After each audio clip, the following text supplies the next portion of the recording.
हाँ जी students welcome कर दें तुहाडा to study class YouTube channel ਦੇ ਵਿੱਚ इस वीडियो ਦੇ ਵਿੱਚ स्टूडेंट्स ਆਪਾਂ 10th ਕਲਾਸ ਦੇ ਲਈ ਸਾਇੰਸ 10th ਕਲਾਸ ਦੇ ਲਈ ਸਾਇੰਸ ਦਾ ਜਿਹੜਾ ਕਿ ਐਗਜ਼ਾਮ ਆ ਪੀਐਸਸੀ ਵੱਲੋਂ ਜਾਰੀ ਕੀਤਾ ਗਿਆ ਮਾਡਲ ਟੈਸਟ ਪੇਪਰ ਠੀਕ ਹੈ ਮਾਡਲ ਟੈਸਟ ਪੇਪਰ ਆਪਾਂ ਇਸ ਦੀ ਆਨਸਰ ਕਰ ਰਹੇ ਹਾਂ ਇਹ ਸੈਂਪਲ ਪੇਪਰ ਆ ਸਟੂਡੈਂਟਸ ਫੁੱਲ ਸੋਲਵਡ ਇਹ ਸੈਂਪਲ ਪੇਪਰ ਆ ਸਾਇੰਸ ਦਾ ਠੀਕ ਹੈ ਜੋ ਕਿ ਪੀਐਸਸੀ ਦੇ ਵੱਲੋਂ ਜਾਰੀ ਕੀਤਾ ਹੋਇਆ ਸੈਂਪਲ ਪੇਪਰ ਹੈ ਇਹ ਹਾਂਜੀ ਸਟੂਡੈਂट्स ਇਹ ਆਪਾਂ ਪਰਲ ਮਾਡਲ ਟੈਸਟ ਪੇਪਰ ਚੋਂ ਕਰ ਰਹੇ ਹਾਂ ठीक है जिस दे विच होर भी काफ़ी मॉडल टैसट पेपर ने पर मॉडल टैसट पेपर दे विच आपां सारे करांगे ताकि तुसीं तुहाडे जिहड़े कि एग्जाम दे विचों वधिया मार्क्स आ जाण।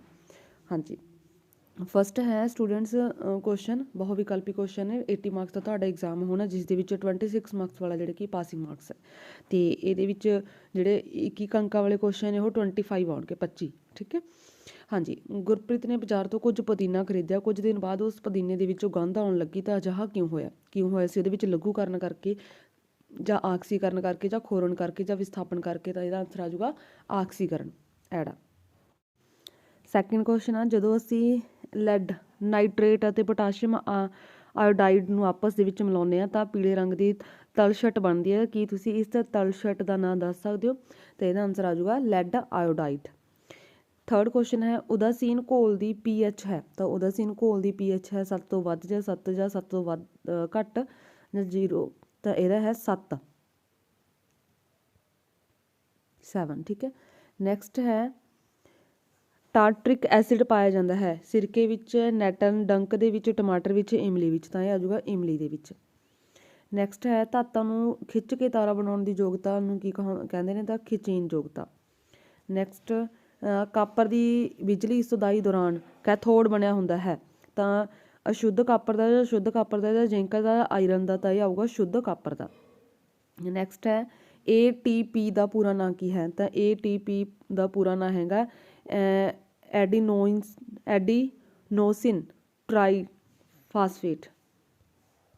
नैक्सट अगे है की हुंदा है जदों गार्ड सैल पानी छड्डदा है तो जो गार्ड सैल पानी छड्डदा है तो गार्ड सैल बंद हो जाता है। अगे है क्वेश्चन नंबर 9 पौधों में मल त्याग की विधि चुनो तो मृत पत्ते वाष्प उत्सर्जन सैली रिक्त तावां रसधानियां उपरोक्त सारे तो आ जाऊगा उपरोक्त सारे। अगे है नंबर 10 दिमाग के किस भाग नूं दो अर्ध गोलियां विच वंडिया जाता है तो अगले दिमाग नूं दो अर्ध गोलियां दे विच वंडिया जाता अगले दिमाग नूं। अगे है हेठ लिखे विचों किहड़ी अनिच्छित क्रिया नहीं है अनिच्छित क्रिया जिहड़ी नहीं हैगी ठीक है इच्छित होंदियां ने एक अनिच्छित होंदियां ने यह है चबाउणा ये अनिच्छित है नहीं है ठीक है अनिच्छित नहीं है मतलब कि इच्छित क्रिया ठीक है। बाकी सारियां दिल की धड़कन उल्टी आउणा लार छड्डना ये जिहड़ी कि हैगियां ने अनिच्छित क्रिया हुण इन्हां दे विचों जिहड़ी कि चबाउणा हैगी अनिच्छित नहीं दसना इत्थे ठीक है नहीं हैगी मतलब कि इच्छित क्रिया चबाउणा तो इत्थे अनिच्छित नहीं है पूछा नहीं है। अगे है लैंगिक संपर्क कारण कोई बीमारी तो एड्स। नैक्सट है मनुख जिसदे XY क्रोमोसोम होंदे हैं कहलाउंदा है नर। नैक्सट क्वेश्चन नंबर है 14 हेठ लिखे विचों किहड़ा पदार्थ लैंज बनाउण लई नहीं वरत्या जा सकदा नहीं तो यह आऊगा मिट्टी मिट्टी नहीं वरत्या जा सकदा। नैक्सट है स्पाइरो गायरा विच प्रजन विधि राही हुंदा है तो इहदा आंसर आ जाऊगा विखंडन। नैक्सट है चंद तो देखण समय आकाश का रंग की होगा तो काला। नैक्सट है बिजली बल्ब का फिलामेंट बनाउण लई हेठ लिखे विचों किस धातु का उपयोग किया जाता है तो किस धातु का उपयोग हुंदा वो हुंदा टंगस्टन का। नैक्सट है बिजली सर्किट परिपथ नूं शॉर्ट सर्किट लघु पथन जां अति भार ओवरलोडिंग तो बनाउण लई हेठ लिखे विचों किस युक्त की वरतों की जाती है तो फ्यूज़ की आंसर आ जाऊगा फ्यूज़। नैक्सट है ओजोन का अणवी सूत्र की है तो ओजोन का अणवी सूत्र हैगा O3 है ओजोन का तो O2 ऑक्सीजन का CO2 हैगा कार्बन डाइऑक्साइड। नैक्सट है हेठ लिखे विचों किहड़ा जैव अविघटनशील नहीं है अविघटनशील सब्जी का छिल्लड़ जैव अविघटनशील नहीं है।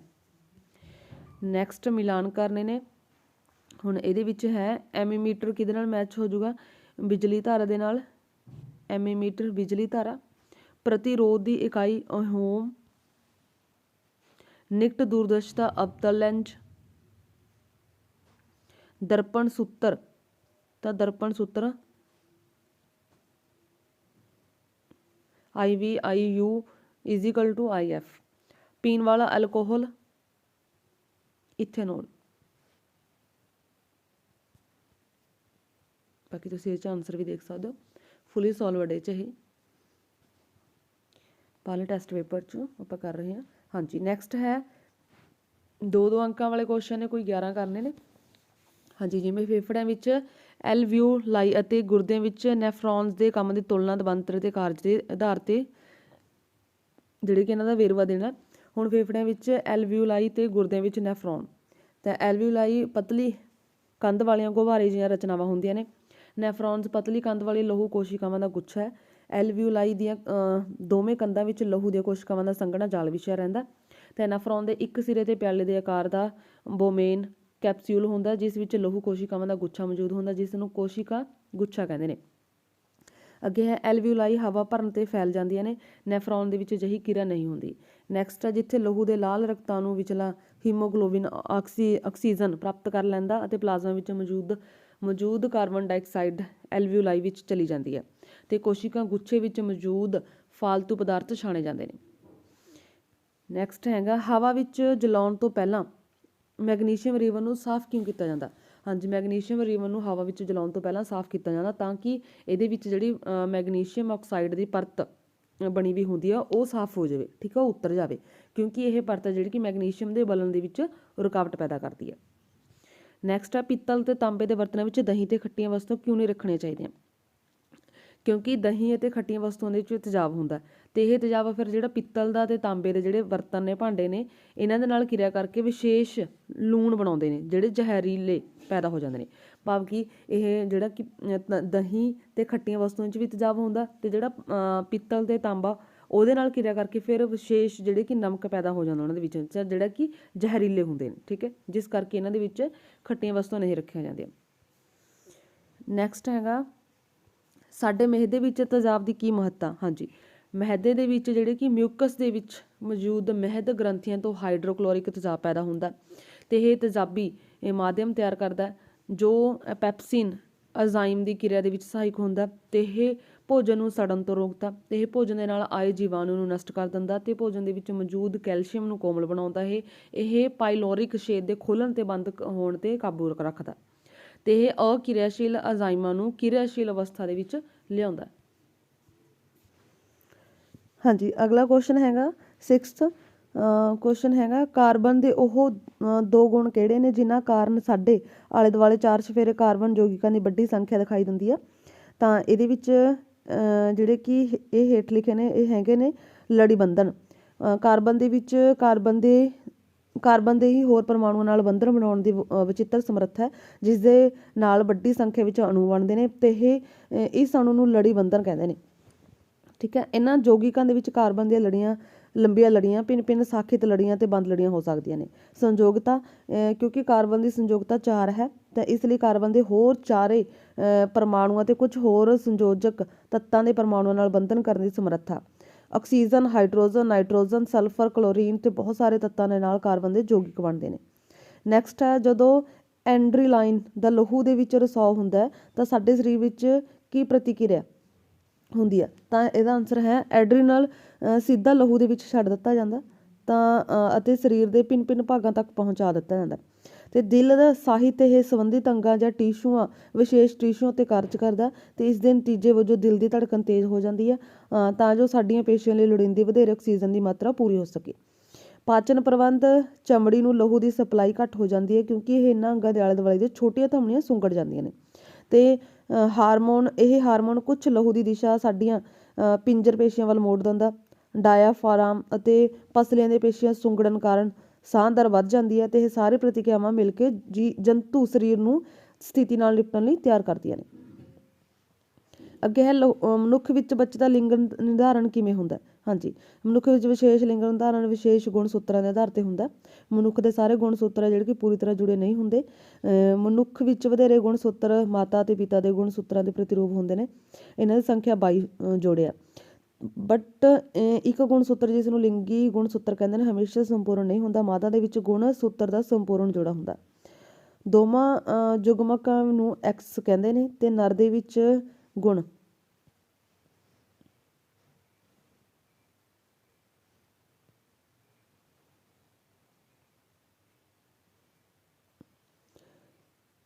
ਤੇ ਨਰ ਵਿੱਚ ਮਾਦੇ ਦੇ ਵਿੱਚ ਇਹ ਗੁਣ ਸੂਤਰ ਦਾ ਸੰਪੂਰਨ ਜੋੜਾ ਹੁੰਦਾ। ਦੋਵਾਂ ਵਿੱਚ ਯੁਗਮਕ ਨੂੰ ਐਕਸ ਕਹਿੰਦੇ ਨੇ। ਨਰ ਦੇ ਵਿੱਚ ਗੁਣਾ ਸੂਤਰਾਂ ਦਾ ਅਪੂਰਨ ਜੋੜਾ ਹੁੰਦਾ ਜਿਸ ਵਿੱਚ ਇੱਕ ਸਧਾਰਨ ਆਕਾਰ ਦਾ ਐਕਸ ਸੰਤਾਨ ਹੁੰਦਾ ਤੇ ਦੂਜਾ ਛੋਟਾ ਹੁੰਦਾ ਜਿਸ ਨੂੰ ਵਾਈ ਕਹਿੰਦੇ ਨੇ। ਤੇ ਇਸ ਲਈ ਮਾਦਾ ਦੇ ਵਿੱਚ ਐਕਸ ਐਕਸ, ਨਰ ਦੇ ਵਿੱਚ ਐਕਸ ਵਾਈ ਗੁਣ ਸੂਤਰ ਹੁੰਦਾ। ਨਰ ਹੋ ਗਏ ਜਿਹੜੇ ਕਿ ਮੇਲ, ਫੀਮੇਲ ਹੋ ਗਏ ਮਾਦਾ। ਠੀਕ ਹੈ, ਹਾਂਜੀ। ਸਾਰੇ ਬੱਚੇ ਭਾਵੇਂ ਉਹ ਲੜਕਾ ਹੋਵੇ ਜਾਂ ਲੜਕੀ ਆਪਣੀ ਮਾਤਾ ਤੋਂ ਐਕਸ ਗੁਣ ਸੂਤਰ ਪ੍ਰਾਪਤ ਕਰਦੇ ਨੇ ਤੇ ਗੁਣ ਸੂਤਰ ਇਸ ਗੱਲ 'ਤੇ ਡਿਪੈਂਡ ਕਰਦਾ ਕਿ ਉਸਨੇ ਆਪਣੇ ਪਿਤਾ ਤੋਂ ਕਿਹੜਾ ਗੁਣ ਸੂਤਰ ਪ੍ਰਾਪਤ ਕਰਿਆ। ਜੇ ਜਿਹੜੇ ਕਿ ਐਕਸ ਗੁਣ ਸੂਤਰ ਪ੍ਰਾਪਤ ਕਰੇ ਤਾਂ ਲੜਕੀ ਹੋਊਗੀ ਤੇ ਜੇ ਵਾਈ ਪ੍ਰਾਪਤ ਕਰਿਆ ਤਾਂ ਲੜਕਾ ਹੋਊਗਾ, ਭਾਵ ਕਿ ਐਕਸ ਵਾਈ ਤੇ ਲੜਕਾ। ਠੀਕ ਹੈ, ਜੇ ਐਕਸ ਐਕਸ ਨੇ ਫਿਰ ਮਾਦਾ, ਮਾਦਾ ਭਾਵ ਕਿ ਲੜਕੀ, ਐਕਸ ਵਾਈ ਨਰ ਮੀਨਸ ਮੇਲ। ਠੀਕ ਹੈ, ਬॉय। ਨੈਕਸਟ ਹੈ ਨੰਬਰ 9, ਅਵਤਲ ਦਰਪਣ ਦੇ ਮੁੱਖ ਫੋਕਸ ਦੀ ਪਰਿਭਾਸ਼ਾ ਦੇਣੀ ਹੈ। ਹਾਂਜੀ, ਮੁੱਖ ਫੋਕਸ ਉਹ ਬਿੰਦੂ ਹੈ ਜਿੱਥੇ ਅਵਤਲ ਦਰਪਣ ਦੇ ਮੁੱਖ ਧੁਰੇ ਦੇ ਸਮਾਨਾਂਤਰਨ ਆ ਰਹੀਆਂ ਆਪਾਤੀ ਕਿਰਨਾਂ ਦਰਪਣ ਤੋਂ ਪਰਿਵਰਤਿਤ ਹੋਣ ਤੋਂ ਬਾਅਦ ਮਿਲਦੀਆਂ ਨੇ। ਨੰਬਰ 10 ਹੈ ਅੱਖ ਦੀ ਅਨੁਕੂਲਨ ਸਮਰੱਥਾ ਤੋਂ ਕੀ ਭਾਵ ਆ? ਨੇਤਰ ਲੈਂਜ ਰੇਸ਼ੇਦਾਰ ਜੈਲੀ ਵਰਗੇ ਪਦਾਰਥਾਂ ਨਾਲ ਬਣਿਆ ਹੁੰਦਾ ਜਿਹਦੀ ਵਕਰਤਾ ਵਿੱਚ ਕੁਝ ਸੀਮਾ ਤੱਕ ਸੀਲੀਅਮਈ ਪੇਸ਼ੀਆਂ ਦੁਆਰਾ ਪਰਿਵਰਤਨ ਕੀਤਾ ਜਾ ਸਕਦਾ। ਨੇਤਰ ਲੈਂਜ ਦੀ ਵਕਰਤਾ ਵਿੱਚ ਪਰਿਵਰਤਨ ਹੋਣ ਦੇ ਨਾਲ ਇਹਦੀ ਫੋਕਸ ਦੂਰੀ ਵਿੱਚ ਵੀ ਪਰਿਵਰਤਿਤ ਹੋ ਜਾਂਦੀ ਹੈ, ਫੋਕਸ ਦੂਰੀ ਵੀ ਪਰਿਵਰਤਿਤ ਹੋ ਜਾਂਦੀ ਹੈ। ਤੇ ਨੇਤਰ ਲੈਂਜ ਦੀ ਉਹ ਸਮਰੱਥਾ ਜਿਸ ਦੇ ਕਾਰਨ ਉਹ ਆਪਣੀ ਫੋਕਸ ਦੂਰੀ ਨੂੰ ਸਮਾਯੋਜਿਤ ਕਰ ਲੈਂਦਾ, ਅਨੁਕੂਲਨ ਕਹਾਉਂਦਾ। ਨੈਕਸਟ ਹੈ ਚੁੰਬਕੀ ਖੇਤਰ ਰੇਖਾਵਾਂ ਦੇ ਗੁਣਾਂ ਦੀ ਸੂਚੀ ਬਣਾਉਣੀ ਹੈ। ਹਾਂਜੀ, ਫਸਟ ਹੈ ਚੁੰਬਕ ਦੇ ਬਾਹਰ ਚੁੰਬਕੀ ਖੇਤਰ ਰੇਖਾਵਾਂ ਉੱਤਰੀ ਧਰੁਵ ਤੋਂ ਦੱਖਣੀ ਧਰੁਵ ਵੱਲ ਤੇ ਚੁੰਬਕ ਦੇ ਅੰਦਰ ਦੱਖਣੀ ਧਰੁਵ ਤੋਂ ਉੱਤਰੀ ਧਰੁਵ ਵੱਲ ਜਾਂਦੀਆਂ ਨੇ। ਚੁੰਬਕੀ ਖੇਤਰ ਦੀ ਵਾਲਾ ਰੇਖਾ ਦੇ ਕਿਸੇ ਬਿੰਦੂ ਤੋਂ ਖਿੱਚੀ ਗਈ ਸਪਰਸ਼ ਰੇਖਾ ਟੈਂਜੈਂਟ ਉਸ ਬਿੰਦੂ ਦੇ ਚੁੰਬਕੀ ਖੇਤਰ ਦੀ ਦਿਸ਼ਾ ਦਰਸਾਉਂਦੀ ਹੈ। ਨੰਬਰ 3 ਹੈ ਕੋਈ ਦੋ ਚੁੰਬਕੀ ਵਾਲਾ ਰੇਖਾਵਾਂ ਆਪਸ ਵਿੱਚ ਇੱਕ ਦੂਜੇ ਨੂੰ ਨਹੀਂ ਕੱਟਦੇ ਕਿਉਂਕਿ ਇਸ ਬਿੰਦੂ ਦੇ ਚੁੰਬਕੀ ਖੇਤਰ ਦੀ ਦਿਸ਼ਾ ਦਰਸਾਉਂਦੀ ਹੈ। ਨੈਕਸਟ ਹੈ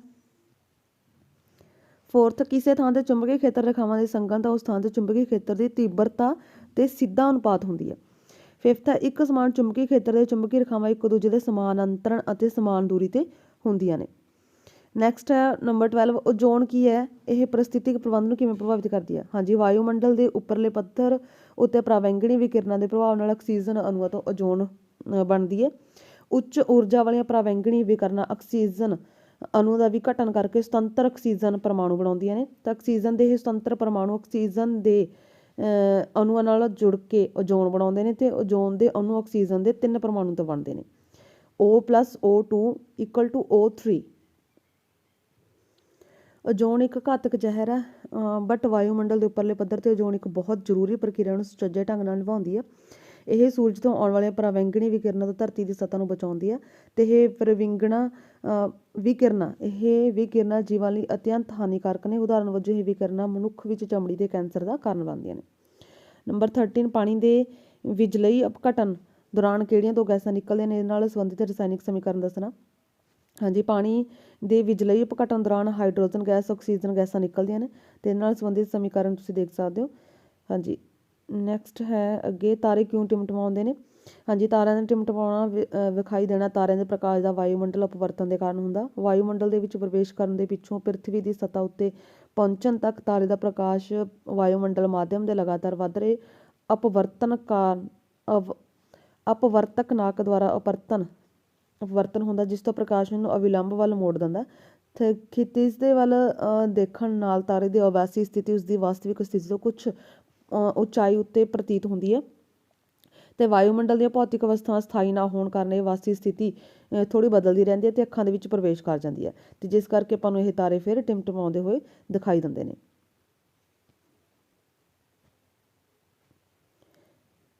ਨੈਕਸਟ ਹੈ ਸਾਡੇ ਸਰੀਰ ਦੇ ਵਿੱਚ ਹੀਮੋਗਲੋਬਿਨ ਦੀ ਘਾਟ ਦੇ ਕੀ ਸਿੱਟੇ ਹੋ ਸਕਦੇ ਨੇ? ਹਾਂਜੀ, ਸਾਡੇ ਸਰੀਰ ਦੇ ਵਿੱਚ ਹੀਮੋਗਲੋਬਿਨ ਦੀ ਕਮੀ ਦੇ ਕਾਰਨ ਹੁੰਦੇ ਨੇ ਲਹੂ ਦੀ ਕਮੀ। ਠੀਕ ਹੈ, ਲਹੂ ਦੀ ਕਮੀ ਐਨੀਮੀਆ ਹੋ ਜਾਂਦੀ ਹੈ ਤੇ ਸਾਨੂੰ ਸਾਹ ਲਈ ਲੋੜੀਂਦੀ ਫਿਰ ਆਕਸੀਜਨ ਦੀ ਜਿਹੜੀ ਕਿ ਉਹ ਪ੍ਰਾਪਤੀ ਨਹੀਂ ਹੁੰਦੀ ਜਿਸ ਕਰਕੇ ਅਸੀਂ ਜਲਦੀ ਫਿਰ ਥੱਕ ਜਾਂਦੇ ਹਾਂ ਤੇ ਸਾਡਾ ਭਾਰ ਘਟ ਜਾਂਦਾ ਤੇ ਰੰਗ ਪੀਲਾ ਪੈ ਜਾਂਦਾ ਤੇ ਸਾਨੂੰ ਕਮਜ਼ੋਰੀ ਦੀ ਮਹਿਸੂਸ ਹੋਣ ਲੱਗ ਜਾਂਦੀ ਹੈ।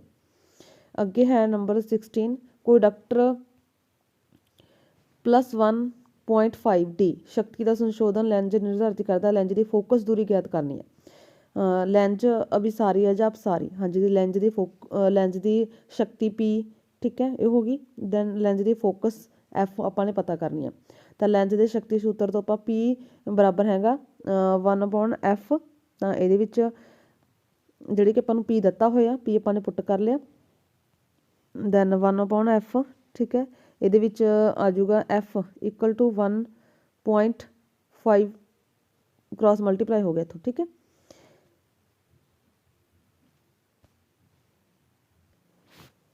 ਦੇਖੋ ਇਹਨੂੰ ਕ੍ਰਾਸ ਮਲਟੀਪਲਾਈ ਕੀਤਾ, ਠੀਕ ਹੈ। ਕ੍ਰਾਸ ਮਲਟੀਪਲਾਈ ਕਰਨ ਤੋਂ ਬਾਅਦ ਆਪਣੇ ਕੋਲ 1.1/1.5 ਆ ਗਿਆ।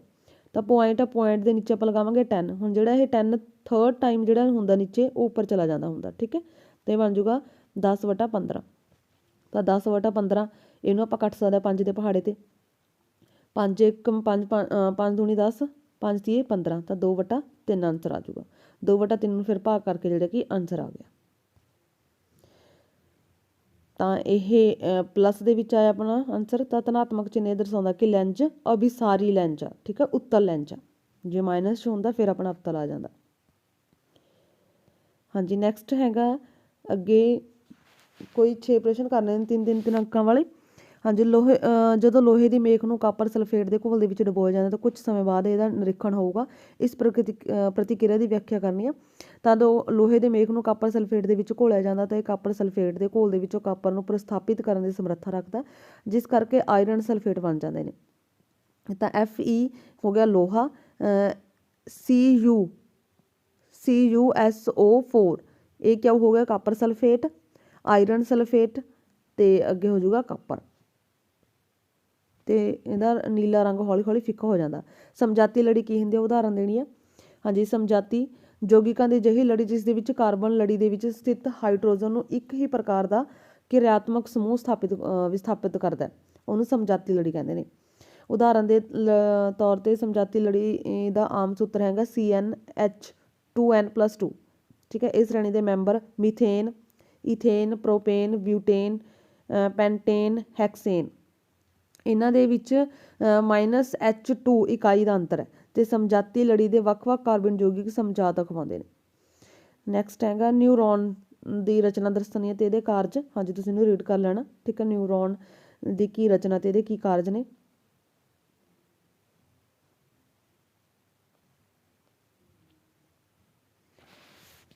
ਅੱਗੇ ਹੈਗਾ 20 ਵਾਲਾ ਵਾਸਤਵਿਕ ਤੇ ਆਭਾਸੀ ਪ੍ਰਤੀਬਿੰਬ ਦੇ ਵਿੱਚ ਕੋਈ ਅੰਤਰ ਦੱਸਣੇ ਨੇ। ਜਦੋਂ ਵਸਤੂ ਨੂੰ ਉੱਤਲ ਲੈਂਜ ਦੇ 2F ਤੇ ਰੱਖਿਆ ਜਾਂਦਾ ਤਾਂ ਕਿਸ ਪ੍ਰਕਾਰ ਦਾ ਪ੍ਰਤੀਬਿੰਬ ਬਣੇਗਾ। ਵਾਸਤਵਿਕ ਪ੍ਰਤੀਬਿੰਬ ਤੇ ਆਭਾਸੀ ਪ੍ਰਤੀਬਿੰਬ ਪ੍ਰਵਰਤਨ ਜਾਂ ਅਪਵਰਤਨ ਤੋਂ ਬਾਅਦ ਪ੍ਰਕਾਸ਼ ਦੀਆਂ ਕਿਰਨਾਂ ਆਪਸ ਦੇ ਵਿੱਚ ਇੱਕ ਦੂਜੇ ਨੂੰ ਮਿਲਦੀਆਂ ਨੇ। ਤੇ ਇੱਧਰ ਹੈ ਆਭਾਸੀ ਦੇ ਵਿੱਚ ਜਿਹੜੇ ਕਿ ਆਪਸ ਦੇ ਵਿੱਚ ਨਹੀਂ ਮਿਲਦੀਆਂ, ਪਿੱਛੇ ਵਧਾ ਕੇ ਇਹਨਾਂ ਨੂੰ ਮਿਲਾਉਣਾ ਪੈਂਦਾ। ਪ੍ਰਤੀਬਿੰਬ ਵਾਸਤਵਿਕ ਬਣਦਾ, ਆਭਾਸੀ ਬਣਦਾ। ਇਹ ਪ੍ਰਤੀਬਿੰਬ ਪਰਦੇ ਤੇ ਲਿਆ ਜਾਂਦਾ, ਇਹ ਪ੍ਰਤੀਬਿੰਬ ਪਰਦੇ ਤੇ ਨਹੀਂ ਲਿਆਂਦਾ ਜਾਂਦਾ ਆਭਾਸੀ। ਨਿਕਟ ਦ੍ਰਿਸ਼ਟੀ ਦੋਸ਼ ਕੀ ਹੈ, ਇਸ ਦੇ ਕਾਰਨ ਕੀ ਨੇ, ਇਹਨਾਂ ਨੂੰ ਕਿਵੇਂ ਦੂਰ ਕੀਤਾ ਜਾ ਸਕਦਾ। ਹਾਂਜੀ ਨਿਕਟ ਦ੍ਰਿਸ਼ਟੀ ਦੋਸ਼ ਵਾਲਾ ਵਿਅਕਤੀ ਨੇੜੇ ਰੱਖੀਆਂ ਵਸਤੂਆਂ ਤਾਂ ਸਪਸ਼ਟ ਦੇਖ ਸਕਦਾ, ਪਰੰਤੂ ਦੂਰ ਵਾਲੀ ਵਸਤੂ ਨੂੰ ਸਪਸ਼ਟ ਨਹੀਂ ਦੇਖ ਸਕਦਾ। ਇਹਦੇ ਲਈ ਨੇਤਰ ਲੈਂਜ ਦੀ ਵਕਰਤਾ ਦਾ ਵੱਧ ਹੋਣਾ, ਡੇਲੇ ਦਾ ਲੰਬਾ ਹੋ ਜਾਣਾ, ਠੀਕ ਹੈ। ਦੈਨ ਇਹ ਤੁਸੀਂ ਡਾਇਗਰਾਮ ਬਣਾ ਸਕਦੇ ਹੋ। ਅੱਗੇ ਹੈ ਜੈਵਿਕ ਵਧਾਊ ਕੀ ਹੈ, ਠੀਕ ਹੈ। ਜੈਵਿਕ ਹਾਂਜੀ ਅਲੱਗ-ਅਲੱਗ ਫਸਲਾਂ ਨੂੰ ਰੋਗਾਂ ਦੇ ਕੀੜਿਆਂ ਤੋਂ ਬਚਾਉਣ ਲਈ ਆਪਾਂ ਕੀਟਨਾਸ਼ਕ ਤੇ ਰਸਾਇਣਾਂ ਦੇ ਜਿਹੜੇ ਕਿ ਲੋੜ ਤੋਂ ਜ਼ਿਆਦਾ ਵੱਧ ਉਹਨਾਂ ਦੀ ਵਰਤੋਂ ਕਰ ਲੈਣਾ। ਤਾਂ ਫਿਰ ਇਹ ਰਸਾਇਣਿਕ ਵਹਿ ਕੇ ਮਿੱਟੀ ਦੇ ਵਿੱਚ ਚਲੇ ਜਾਂਦੇ ਨੇ ਤੇ ਜਲ ਸਰੋਤਾਂ ਦੇ ਵਿੱਚ ਫਿਰ ਚਲੇ ਜਾਂਦੇ ਨੇ। ਫਿਰ ਮਿੱਟੀ ਤੋਂ ਇਹਨਾਂ ਪਦਾਰਥਾਂ ਦਾ ਸੋਖਣ ਪੌਦਿਆਂ ਦੇ ਰਾਹੀਂ ਪਾਣੀ ਤੇ ਖਣਿਜਾਂ ਦੇ ਨਾਲ ਹੋ ਜਾਂਦਾ ਤੇ ਪਾਣੀ ਦੇ ਭੰਡਾਰੋਂ ਤੋਂ ਇਹ ਫਿਰ ਜਲੀ ਪੌਦਿਆਂ ਦੇ ਵਿੱਚ, ਜੰਤੂਆਂ ਦੇ ਵਿੱਚ ਪ੍ਰਵੇਸ਼ ਕਰ ਜਾਂਦੇ ਨੇ। ਤਾਂ ਇਹ ਕੇਵਲ ਇੱਕ ਤਰੀਕਾ ਹੈ ਜਿਹਦੇ ਨਾਲ ਉਹ ਭੋਜਨ ਲੜੀ ਦੇ ਵਿੱਚ ਪ੍ਰਵੇਸ਼ ਕਰਦੇ ਨੇ। ਭਾਵ ਕਿ ਜਿਹੜੇ ਜ਼ਹਿਰੀਲੇ ਆਪਣਾ ਰਸਾਇਣ ਆਪਾਂ ਫਸਲਾਂ ਦੇ ਵਿੱਚ ਉਹਨਾਂ ਨੂੰ ਬਚਾਉਣ ਦੇ ਲਈ ਲਗਾਉਂਦੇ ਹਾਂ ਕੀੜਿਆਂ ਤੋਂ ਜਾਂ ਰੋਗਾਂ ਤੋਂ, ਉਹ ਕਿਸੇ ਨਾ ਕਿਸੇ ਤਰ੍ਹਾਂ ਜਿਹੜੇ ਕਿ ਆਪਣੇ ਭੋਜਨ ਲੜੀ ਦੇ ਵਿੱਚ ਸ਼ਾਮਲ ਹੋ ਜਾਂਦੇ। ਜਿਵੇਂ ਉਹ ਰਸਾਇਣ ਜਿਹੜੇ ਕਿ ਮਿੱਟੀ ਦੇ ਵਿੱਚ ਘੁਲ ਜਾਂਦੇ ਨੇ ਜਾਂ ਮਿੱਟੀ ਦੇ ਵਿੱਚ ਘੁਲ ਕੇ ਪੌਦੇ ਦੇ ਵਿੱਚ ਪ੍ਰਵੇਸ਼ ਹੋ ਜਾਂਦੇ ਨੇ, ਜਲ ਦੇ ਵਿੱਚ ਪ੍ਰਵੇਸ਼ ਹੋ ਜਾਂਦੇ ਨੇ, ਮਤਲਬ ਕਿ ਉਹ ਆਪਣੇ ਭੋਜਨ ਲੜੀ ਦੇ ਵਿੱਚ ਸ਼ਾਮਲ ਹੋ ਜਾਂਦੇ ਨੇ। ਕਿਉਂਕਿ ਇਹ ਪਦਾਰਥ ਜੈਵ ਅਵਿਘਟਨਸ਼ੀਲ ਨੇ, ਇਸ ਲਈ ਹਰ ਇੱਕ ਆਹਾਰੀ ਪੱਧਰ ਉੱਤੇ ਲਗਾਤਾਰ ਸੰਗ੍ਰਹਿਤ ਹੁੰਦੇ ਜਾਂਦੇ ਨੇ। ਕਿਉਂਕਿ ਕਿਸੇ ਵੀ ਭੋਜਨ ਲੜੀ ਦੇ ਵਿੱਚ ਮਨੁੱਖ ਸਿਖਰ ਸਥਾਨ ਉੱਤੇ ਹੈ, ਇਸ ਲਈ ਸਾਡੇ ਸਰੀਰ ਦੇ ਵਿੱਚ ਇਹ ਰਸਾਇਣ ਸਭ ਤੋਂ ਵੱਧ ਮਾਤਰਾ ਦੇ ਵਿੱਚ ਜਮ੍ਹਾਂ ਹੋ ਜਾਂਦੇ ਨੇ। ਇਸ ਨੂੰ ਜੈਵਿਕ ਵਧਾਓ ਕਹਿੰਦੇ ਨੇ। ਨੈਕਸਟ ਹੈ ਅੱਗੇ ਪੌਦਿਆਂ ਵਿੱਚ ਰਸਾਇਣਿਕ ਤਾਲਮੇਲ ਕਿਸ ਤਰ੍ਹਾਂ ਹੁੰਦਾ ਹੈ? ਹਾਂਜੀ, ਪੌਦਿਆਂ ਵਿੱਚ ਰਸਾਇਣਿਕ ਤਾਲਮੇਲ ਪੌਦਿਆਂ ਦੇ ਹਾਰਮੋਨਾਂ ਦੇ ਕਾਰਨ ਹੁੰਦਾ ਹੈ। ਪੌਦੇ ਖਾਸ ਹਾਰਮੋਨਾਂ ਨੂੰ ਪੈਦਾ ਕਰਦੇ ਨੇ ਜੋ ਉਸ ਦੇ ਖਾਸ ਭਾਗਾਂ ਨੂੰ ਪ੍ਰਭਾਵਿਤ ਕਰਦੇ ਨੇ। ਪੌਦਿਆਂ ਵਿੱਚ ਤਣੇ ਦਾ ਸਿਰਾ ਪ੍ਰਕਾਸ਼ ਦੀ ਆਉਣ ਵਾਲੀ ਦਿਸ਼ਾ ਵੱਲ ਵੱਧਦਾ ਹੈ ਅਤੇ ਗੁਰੂਤਵਾਨੁਵਰਤਨ ਜੋੜਾਂ ਨੂੰ ਹੇਠਾਂ ਵੱਲ ਮੁੜ ਕੇ ਅਨੁਕਿਰਿਆ ਕਰਦਾ ਹੈ। ਇਸ ਤਰ੍ਹਾਂ ਜਲ ਅਨੁਵਰਤ ਅਤੇ ਰਸਾਇਣ ਅਨੁਵਰਤ ਹੁੰਦਾ ਹੈ ਅਤੇ ਇਹਦੇ ਵਿੱਚ ਪਰਾਗ ਨਲਿਕਾ ਦਾ ਬੀਜ ਅੰਡ ਵੱਲ ਵਾਧਾ ਕਰਨਾ ਰਸਾਇਣ ਅਨੁਵਰਤ ਦਾ ਉਦਾਹਰਨ ਹੈ। ਵੱਖ-ਵੱਖ ਪੌਦੇ ਹਾਰਮੋਨਾਂ ਸੈੱਲਾਂ ਦੁਆਰਾ ਸੰਸ਼ਲੇਸ਼ਣ ਦੇ ਬਾਅਦ ਪੌਦਿਆਂ ਦੇ ਹੋਰ ਭਾਗਾਂ ਦੇ ਵਿੱਚ ਵਿਸਰਤਿਤ ਹੋ ਕੇ ਉਹਨਾਂ ਨੂੰ ਪ੍ਰਭਾਵਿਤ ਕਰਦੇ ਨੇ। ਸਾਈਟੋਕਾਈਨਿਨ ਹਾਰਮੋਨ ਪੌਦਿਆਂ ਦੀ ਜੀਰਣਤਾ ਨੂੰ ਰੋਕਦੇ ਨੇ। ਆਕਸੀਜਨ ਹਾਰਮੋਨ ਵਾਧਾ ਅਨੁਵਰਤ ਗਤੀਆਂ ਜੜ ਵਿਭੇਦਨ ਇਹਨਾਂ ਨੂੰ ਨਿਯੰਤਰਿਤ ਕਰਦੇ ਨੇ। ਐਬਸੈਸਿਕ ਤੇਜ਼ਾਬ ਵਾਧਾ ਰੋਕਣ ਦਾ ਪੌਦਾ ਹਾਰਮੋਨ ਹੈ ਅਤੇ ਪੌਦਿਆਂ ਦਾ ਪੱਤਿਆਂ ਦਾ ਮੁਰਝਾਉਣਾ ਵੀ ਇਸ ਦੇ ਪ੍ਰਭਾਵ ਦੇ ਵਿੱਚ ਸ਼ਾਮਿਲ ਹੁੰਦਾ ਹੈ।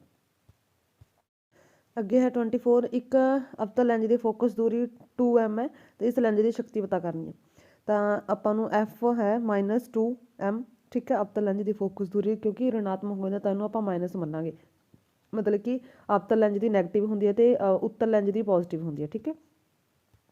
ਤਾਂ ਹੁਣ ਅਵਤਲ ਲੈਂਜ ਦੀ ਆਪਾਂ ਨੇ ਸ਼ਕਤੀ P ਪਤਾ ਕਰਨੀ ਹੈ। ਤਾਂ ਇਹਦੇ ਵਿੱਚ ਆਪਾਂ ਲੈਂਜ ਦੀ ਸ਼ਕਤੀ ਆਪਾਂ ਦੇਖਾਂਗੇ 1/, ਠੀਕ ਹੈ, 1 ਲੈਂਜ ਦੀ ਫੋਕਸ ਦੂਰੀ, ਠੀਕ ਹੈ, ਮੀਟਰਾਂ ਦੇ ਵਿੱਚ। ਤਾਂ ਹੁਣ ਆਪਾਂ ਤਾਂ ਆਪਾਂ ਨੂੰ ਜਿਹੜੇ ਕਿ ਇਹਦੇ ਵਿੱਚ ਫੋਕਸ ਦੂਰੀ ਦਿੱਤੀ ਹੋਈ ਆ -2, ਠੀਕ ਹੈ, ਬਰਾਬਰ ਹੈਗਾ D। ਤਾਂ ਇਹਦੇ ਵਿੱਚ ਇਹ ਕਟਿੰਗ ਕਰਨ ਲਈ ਕੁਛ ਨਹੀਂ ਹੈ। ਤਾਂ ਹੁਣ ਇਹਨੂੰ ਆਪਾਂ ਜਿਹੜੇ ਕਿ ਡਿਵਾਈਡ ਕਰਾਂਗੇ 1 ਵਿੱਚ ਰੱਖਾਂਗੇ, 2 ਬਾਹਰ ਰੱਖਾਂਗੇ। ਤਾਂ 1 ਤਾਂ ਬਹੁਤ ਛੋਟਾ, ਤਾਂ ਆਪਾਂ ਨੂੰ ਉੱਪਰ ਜਿਹੜੇ ਕਿ ਆਪਾਂ ਲਗਾ ਲਾਂਗੇ ਆਪਣਾ ਪੁਆਇੰਟ ਲਗਾ ਲਾਂਗੇ ਅਤੇ ਇੱਥੇ ਲਗਾ ਲਾਂਗੇ ਹੁਣ 0। ਤਾਂ ਇਹ ਬਣ ਗਿਆ 10।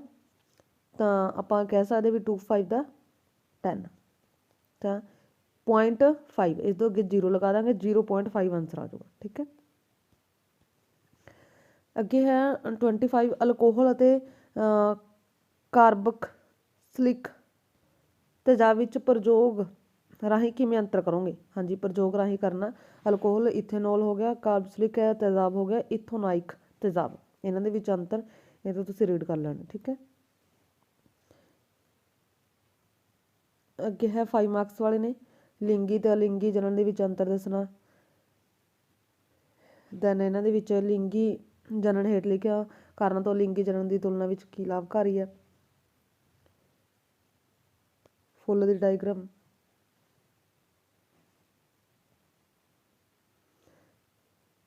ਅੱਗੇ ਧਾਤਾਂ ਵਿੱਚ ਅੰਤਰ, ਠੀਕ ਹੈ। ਭੌਤਿਕ ਵੀ ਅਤੇ ਰਸਾਇਣਿਕ ਵੀ ਦੋਨੋਂ ਤਰ੍ਹਾਂ ਦੇ ਅੰਤਰ ਕਰ ਲੈਣੇ ਤੁਸੀਂ, ਕਿਉਂਕਿ ਕਈ ਵਾਰ ਅਲੱਗ ਅਲੱਗ ਪੁੱਛ ਲੈਂਦੇ ਨੇ। ਅੱਗੇ ਹੈ ਐਮੋਫੈਟਰਿਕ ਆਕਸਾਈਡ ਕੀ ਹੁੰਦੇ ਨੇ? ਇਹਨਾਂ ਦੀ ਉਦਾਹਰਨਾਂ ਜਾਂ ਆਇਨੀ ਯੌਗਿਕਾਂ ਦੇ ਪਿਘਲਣ ਅੰਕ ਕਿਉਂ ਵੱਧ ਹੁੰਦੇ ਨੇ?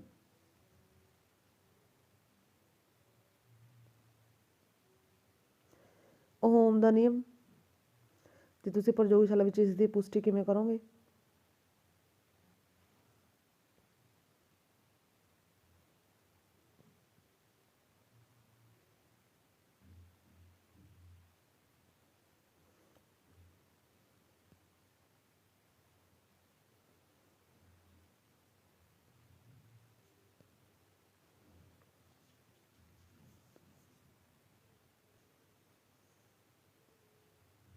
ਹਾਂਜੀ, ਇਹ ਸੀ ਤੁਹਾਡਾ ਮਾਡਲ ਟੈਸਟ ਪੇਪਰ। ਥੈਂਕਸ।